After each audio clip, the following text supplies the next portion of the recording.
Good morning, students. Today we are going to discuss the remaining principles of general management, which were given by Henry Fayol. But before to start, I think the last video was very helpful to you, जिसमें आपने ये समझा कि general management के जो principles Henri Fayol के through दिए गए हैं उनको याद रखने के लिए you just have to remember a single line which is DAD U C USSR OIC. DAD is division of work, मतलब टास्क को रिस्पॉन्सिबिलिटीज़ को डिवाइड कर देना है. अथॉरिटीज़ एंड रिस्पॉन्सिबिलिटीज़, जिसमें आपने जब टास्क किसी को डिस्ट्रीब्यूट कर दी है तो उसको एग्जीक्यूट करने के लिए, उसको कंपाइल करने के लिए आपको इक्वलेंट में अथॉरिटी भी देनी पड़ेगी, और अथॉरिटी के साथ में आपको फ्री मिलती है responsibility.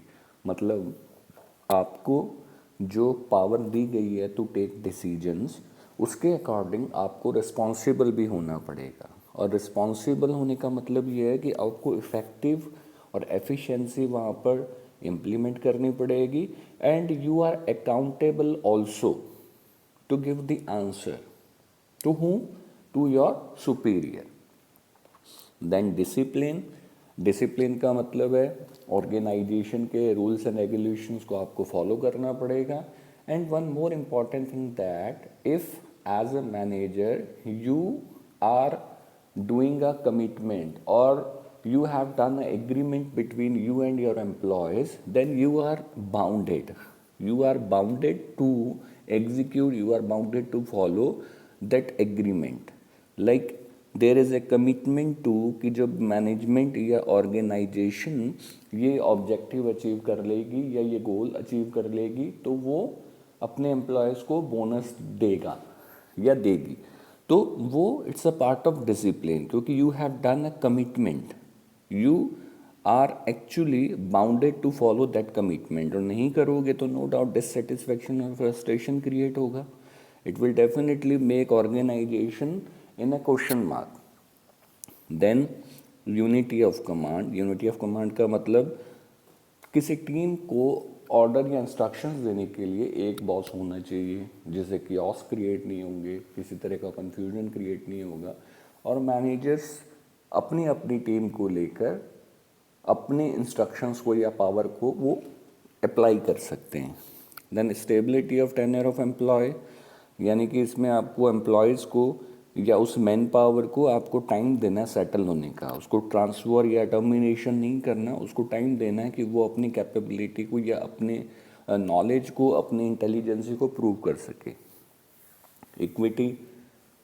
No discrimination on the basis of age, caste, religion, language. वो किसी भी तरह का किसी पर्टिकुलर पार्ट ऑफ पे आपको डिफ्रेंसिएशन या डिस्क्रिमिनेशन अप्लाई नहीं करना, जेंडर के बेस पे भी नहीं करना. देन स्प्रिट द कॉप का मतलब है कि आपको यहाँ पर कोऑपरेट करना है दूसरे एम्प्लॉयज़ के साथ में, टीम एफर्ट अप्लाई करनी है. Then we are moving to the 8th principle of Fayol, that is unity of direction. Let's moving to the next screen. Unity of direction is जहाँ पर एम्प्लॉयज़ ऑर्गेनाइजेशनल गोल्स को या objectives को achieve करने के लिए मूव ऑन होंगे. Means इस प्रिंसिपल का मतलब है कि आपकी ऑर्गेनाइजेशन में जो डिफरेंट डिपार्टमेंट्स हैं वो सारे डिपार्टमेंट्स ऑर्गेनाइजेशन के गोल्स को या ऑब्जेक्टिव्स को प्रायोरिटी दें और उसी डायरेक्शन में अपने प्लान को एग्जीक्यूट करें और अपने एम्प्लॉयज़ को मोटिवेट करें. राइट. तो डायरेक्शन में जैसे डायग्राम में दिखाई दे रहा है कि ऑर्गेनाइजेशन गोल्स को अचीव करने के लिए सबकी डायरेक्शन एक होनी चाहिए. According to this principle, one unit means one plan, that is the efforts of all the members and employees of organization must be directed towards one direction, that is the achievement of common goal.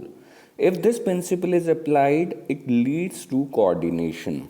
Each department and a group having common objective must have one head and one plan only, right. अलग अलग departments होने के बाद में भी no doubt हर department अपने आप को प्रूव करने की कोशिश करेगा, लेकिन उनका अल्टीमेट गोल क्या होना चाहिए कि वो सारे डिपार्टमेंट्स आपस में कोऑर्डिनेटेड रहें, एक डायरेक्शन में मूव ऑन करें, ताकि ऑर्गेनाइजेशन के ऑब्जेक्टिव्स या गोल्स को अचीव किया जा सके। कॉन्सिक्वेंसेज आपको फेस करने पड़ सकते हैं अगर आप डायरेक्शन, यूनिटी ऑफ डायरेक्शन को फॉलो नहीं करते हो तो कोऑर्डिनेशन नहीं होगा।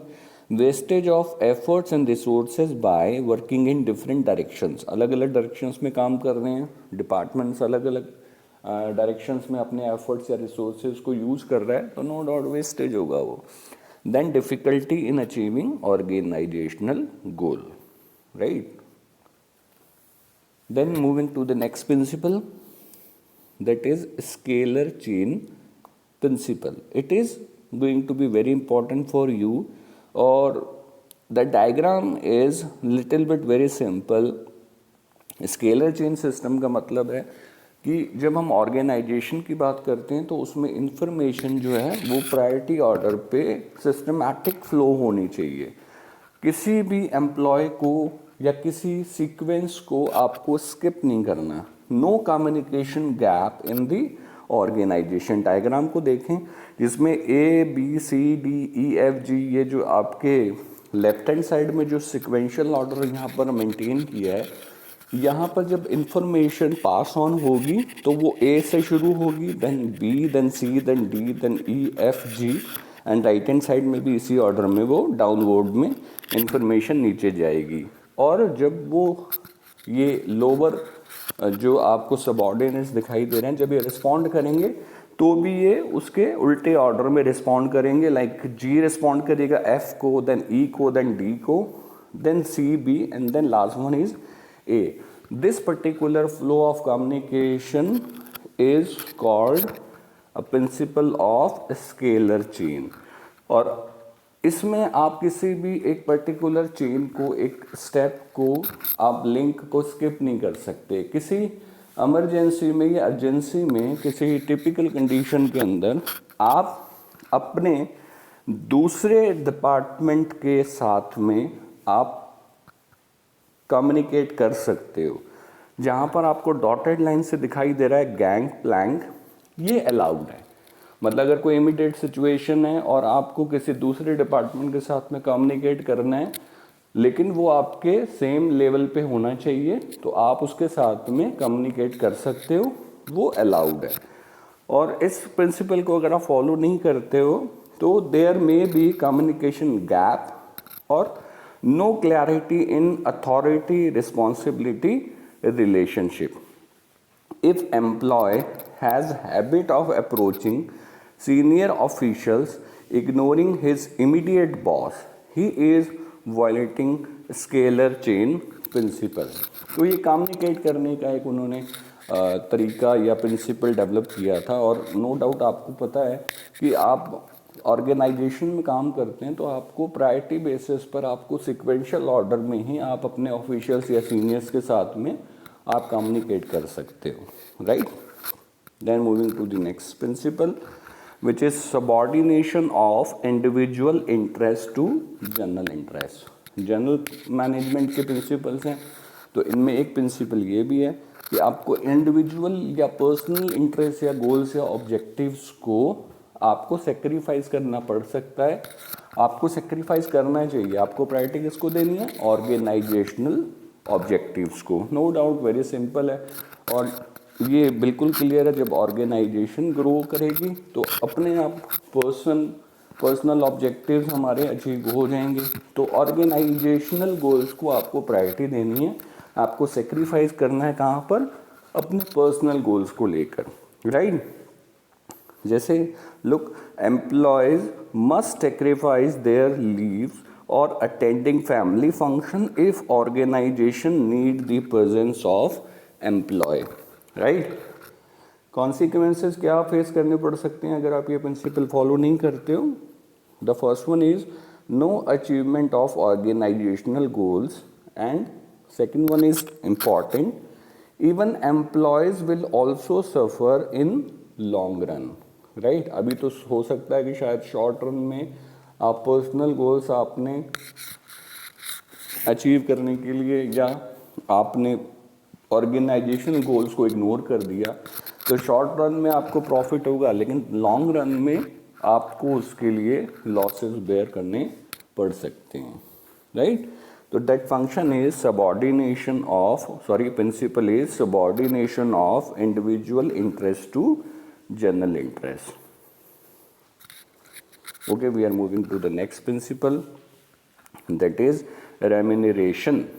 Remuneration का मतलब है ऑर्गेनाइजेशन को अपने एम्प्लॉयज़ को इतना पे करना चाहिए ताकि वो अपना मिनिमम लिविंग स्टैंडर्ड या लाइवलीहुड मेंटेन कर सकें या चला सकें, और वेजेस उनको फेयरली पे करनी है.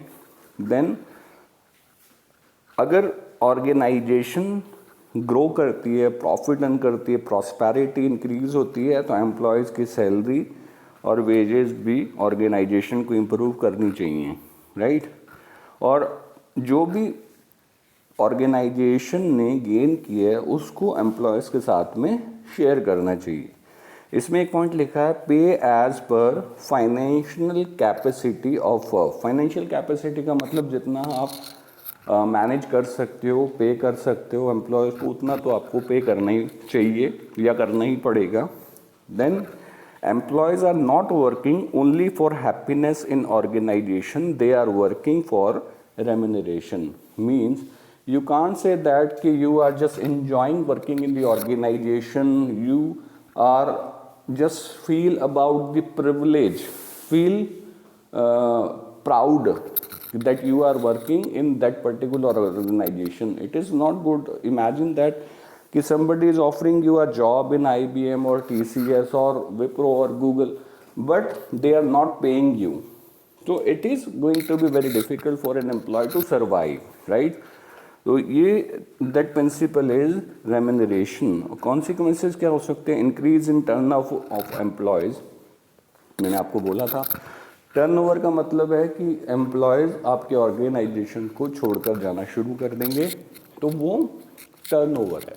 तो उनमें नंबर ऑफ जो केसेस होंगे ऐसे वो बढ़ना शुरू हो जाएंगे. और no doubt dissatisfaction and demotivation of employees, ये भी आपको फेस करना पड़ सकता है. अगर आप अपने एम्प्लॉयज़ को फेयरली वेजेस या सैलरी आप पे नहीं करते हो तो वो ऑर्गेनाइजेशन की इमेज को भी ख़राब करेगा और एम्प्लॉयज़ अपने आपके ऑर्गेनाइजेशन को छोड़कर जाना शुरू कर देंगे. और नो डाउट आपको फिर इसके बाद में इनडायरेक्ट एक्सपेंसेस भी बेयर करने पड़ेंगे. नए एम्प्लॉयज़ को आप हायर करते हो तो उसके लिए ट्रेनिंग में आपको पैसा खर्च करना पड़ेगा, और उसको मैन पावर को हमें मेंटेन करके रखना है, क्योंकि मैन पावर इज और human resource is a important asset of the organisation. और कॉम्पीट करने के लिए ज़रूरी है कि कॉम्पिटेंट वर्कफोर्स आपके पास में होनी चाहिए. Okay, sorry. Next slide. Next principle is order. Order is कि आपको जो भी आपके ऑर्गेनाइजेशन के अंदर जितने भी रिसोर्सेज हैं, चाहे वो फिज़िकल हैं या नॉन फिज़िकल हैं, उन रिसोर्सेज को आपको एक ऑर्डर में मेंटेन करके रखना. ऑर्डर का मतलब है यहाँ पर प्लेस. तो उनकी एक राइट फिक्स प्लेस होनी चाहिए ताकि उनको फाइंड आउट करने में टाइम वेस्ट ना करना पड़े. उसमें यहाँ पर बिल्कुल क्लियरली मेंशन्ड है, fix and right place for every man and every material, no wastage of time in search of a person and material, systematic and orderly arrangement of physical and human resources, right? I actually mentioned here two examples. Imagine arrangement of utensils in a kitchen, right? I think it's a very important example और very understandable form कि kitchen के अंदर जो utensils हैं, जो वहाँ पर हम जनरली जो रिसोर्सेज यूज़ करते हैं, वो उनका एक पर्टिकुलर प्लेस होता है, और अगर आप उनका ऑर्डर यानी कि प्लेस चेंज कर दोगे तो उनको फाइंड आउट करने में या तो टाइम ज़्यादा लगेगा, या बहुत सारे केसेस में आई नोटिस दैट कि वो मिलते ही नहीं है, राइट। और second example is arrangement of resources in a departmental store, है ना। तो वो सारे ऑर्गेनाइज होते हैं, ऑर्डर होता है उनके अंदर, उनके डिपार्टमेंट्स का। तो that principle is they are actually following the principle of order. Consequences क्या होंगे? Wastage of time and energy in search of man and material, not able to contact the people at right time, right? So next principle is initiative. Initiative का मतलब, मैं जहाँ तक principal को explain करने की बात करता हूँ, हमेशा की बात बोलता हूँ, इनिशिएटिव का मतलब है यहाँ पर एनकरेजमेंट। आपको एनकरेज करना है एम्प्लॉयज़ को, आपको मोटिवेट करना है कि वो मैनेजमेंट प्रोसेस के अंदर इन्वॉल्वमेंट शो करें, वो इनिशिएटिव लें, किसी पर्टिकुलर एक्शन को या किसी टास्क को एग्जीक्यूट करने के लिए इनिशिएटिव लें। लेकिन उसके लिए ज़रूरी है कि उन इनिशिएटिव को मैनेजमेंट को या मैनेजर को या ऑर्गेनाइजेशन को वेलकम करना चाहिए, और उस इनिशिएटिव को या उस एनकरेजमेंट को या मोटिवेशन को आप अप्लाई करोगे तो उससे रिजल्ट्स काफ़ी बेटर हो सकते हैं। तो इनिशिएटिव में यहाँ पर लिखा है that is chalk out the plan and implement, keep motivating spirit of employ high, encourage employees to give suggestions, develop feeling of belongingness and motivate employees, right. For example, before setting a plan, the manager must welcome suggestions and ideas of employees to allow their maximum participation. That is the principle of initiative, right? तो initiative अगर आप apply नहीं करते हो तो employees will not work to the best of their ability, motivated ही नहीं है, और employees को लगता है कि हम जो suggestions देते हैं ये एक्सेप्ट ही नहीं करते हैं, या हमारे सजेशंस या आइडियाज़ इनके लिए कोई वैल्यूएशन नहीं रखते हैं, तो वो डीमोरलाइज फील करेंगे, राइट। डीमोटिवेटेड होंगे तो अपने बेस्ट एफर्ट्स उसमें अप्लाई नहीं करेंगे, right. That is the principle of initiative, right. Thank god we are moving to the last principle of this topic, that is centralization and decentralization. This is the last principle which is given by Henry Fayol, and it is going to be very simple that when we are taking care of an organization, the powers means power to take decisions, वो उसमें combination होना चाहिए centralization and decentralization का। मतलब वो centralise होंगी और decentralise भी होंगी। मींस जो ज़्यादा इम्पॉर्टेंट डिसीजंस हैं जिसमें स्ट्रैटेजी या जिसमें जो ऑर्गेनाइजेशन के सर्वाइवल के लिए ज़रूरी है, लॉन्ग टर्म ऑब्जेक्टिव्स को अचीव करने के लिए ज़रूरी हैं, विजन के लिए ज़रूरी हैं, तो वो डिसीजन जो है ना वो टॉप मैनेजमेंट को लेने चाहिए। वो टॉप मैनेजमेंट एक्चुअली उन्हीं डिसीजंस के ऊपर काम करता है, तो that seem to be called centralization, right. But the day to day activities में जो डिसीजंस लेने हैं, जो एग्जीक्यूशन में काम आने वाले हैं, वो सेंट्रलाइज नहीं होने चाहिए, वो डिसेंट्रलाइज होने चाहिए। मतलब आपको अपनी अथॉरिटीज़ को अपने लोअर लेवल मिडिल लेवल के अंदर आपको डेलीगेट करनी चाहिए, ताकि डे टू डे एक्टिविटीज़ के decision managers, lower manager, supervisor, superintendent, plant superintendent, वो अपने डे टू डे एक्टिविटीज़ के डिसीजंस को खुद ले सकें, वो आप पे डिपेंडेबल ना हो। फॉर एग्जांपल, अगर आपकी ऑर्गेनाइजेशन कम्प्लीटली सेंट्रलाइज्ड है, जनरली ऐसी कोई आपको ऑर्गेनाइजेशन रियल लाइफ में नहीं मिलेगी कि जहाँ पर कंप्लीट सेंट्रलाइजेशन हो। डेलीगेशन हर कोई करता है, क्योंकि ये पॉसिबल नहीं है कि हर डिसीजंस आप खुद ले सको, या आपकी एम्प्लॉयज़ वेट करें कि कब मैनेजमेंट, टॉप मैनेजमेंट अलाउ करेगी या इस डिसीजन को अप्लाई करेगी तब हम ये काम करेंगे, अदरवाइज नहीं करेंगे। तो centralization, complete centralization is not anywhere, right. तो we have to apply, we have to delegate our authority और authorities to the downward, right. तो वो नीचे वाले जो और जो सबऑर्डिनेट्स हैं, जो मैनेजर्स हैं, उनको अपने पावर को डिस्ट्रीब्यूट करना पड़ेगा ताकि वो डे टू डे एक्टिविटीज़ में उनको यूज़ कर सकें, राइट। तो दैट इज़ कॉल्ड डिसेंट्रलाइजेशन। तो कॉम्बिनेशन होना चाहिए इसके बीच में। और अगर आप कॉन्सिक्वेंस क्या होंगे, अगर आप सेंट्रलाइजेशन या डिसेंट्रलाइजेशन में कोई एक चूज़ करते हो, तो अगर सेंट्रलाइजेशन चूज़ किया तो it will definitely take to make a decision, because every employee of the organization will depends upon the top management। और अगर डिसेंट्रलाइज कर दिया सारा का सारा ही, आपने कंप्लीट एक ऐसी ऑर्गेनाइजेशन का एग्जांपल दे रहे हैं कि जहाँ पर आपने सारी की सारी अथॉरिटीज़ या पावर को डिसेंट्रलाइज कर दिया है, तो उस केस के अंदर वो अजीब सा एक कियोस क्रिएट हो जाएगा ऑर्गेनाइजेशन में, और वहाँ पर मिसयूज़ हो सकता है अथॉरिटी का। तो कंप्लीट सेंट्रलाइजेशन और डिसेंट्रलाइजेशन हम अप्लाई नहीं कर सकते हैं, तो अपने को बीच का एक कॉम्बिनेशन इसमें बनाना पड़ेगा, और नो डाउट वो एक बेटर सिचुएशन होगी ऑर्गेनाइजेशन के लिए, right.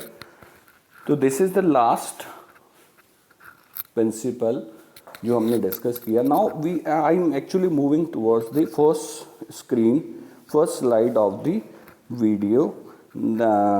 This is the right. इसके अंदर आपको जो नॉट एक्चुअली इसके अंदर जो हमने ये 14 प्रिंसिपल्स को मेक आउट किया है, there is no need to just remember the sequence of the principles, right, according to your convenient, और इन व्हाट वे और which principle you are going to explain in the priority, और आप अपना कोई order bake out करना चाहते हो तो it is allowed, right. No need to just remember the principles in the same order. मैंने तो सिर्फ उसको ऑर्गेनाइज किया ताकि आपको उसका सीक्वेंस बनाया, ताकि you it's going to be very easy to remember these principles, right. And the code is what is, right, that USSROIC, right? So I think hopefully this video will help you more. Okay, thank you.